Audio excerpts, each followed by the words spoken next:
আসসালামু আলাইকুম। আমি মোহাম্মদ সোহাগ হোসেন। আমি আপনাদের মাঝে সামনে যে ইসলামী ব্যাংকের ট্রেনি অ্যাসিস্ট্যান্ট এবং ট্রেনি অ্যাসিস্ট্যান্ট ক্যাশিয়ার পরীক্ষা আছে, সে বিষয়টা নিয়ে গুরুত্বপূর্ণ দুটো ইনফরমেশন দিতে চাই। যদি কেউ উপকৃত হন তাহলে আমার ভালো লাগবে। প্রথম ইনফরমেশনটা হচ্ছে যে গত কয়েকদিন আগে সবাইকে অনেক শর্ট লিস্ট করা হইছে। সবাই মোবাইলে এসএমএস পাইছেন। কিন্তু অনেকেই আছে যাদের এসএমএস পাননি আপনারা। তো ভাবছেন তাদের শর্ট লিস্ট করা হয় নাই।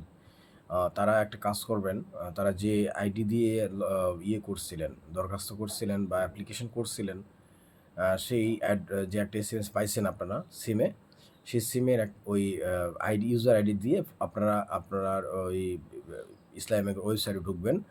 ঢুকে ওখানে দেখবেন যে প্রিন্ট অ্যাডমিট লেখা আছে।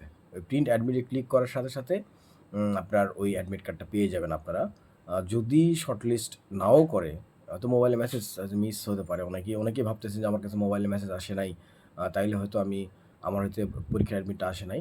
আসলে আমারও সেম একই অবস্থা। তো আমি যখন সবার এসএমএস আসছে শর্টলিস্ট করছে, আমি কিউরিওসিটি অবস্থায় আমি চিন্তা করলাম যে আমি একটু দেখি যে আসলে আমারটা আসছে কিনা।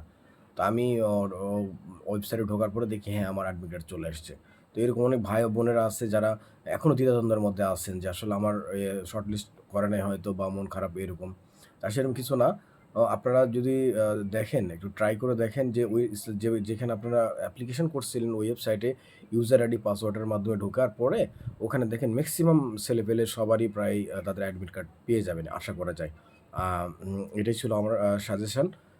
আমি যেটুকু জানছি বা আমি যতটুকু দ্বিধাদ্বন্দ্বের মধ্যে ছিলাম, এটা নিয়ে অনেকেই দ্বিধাদ্বন্দ্বের মধ্যে আছে।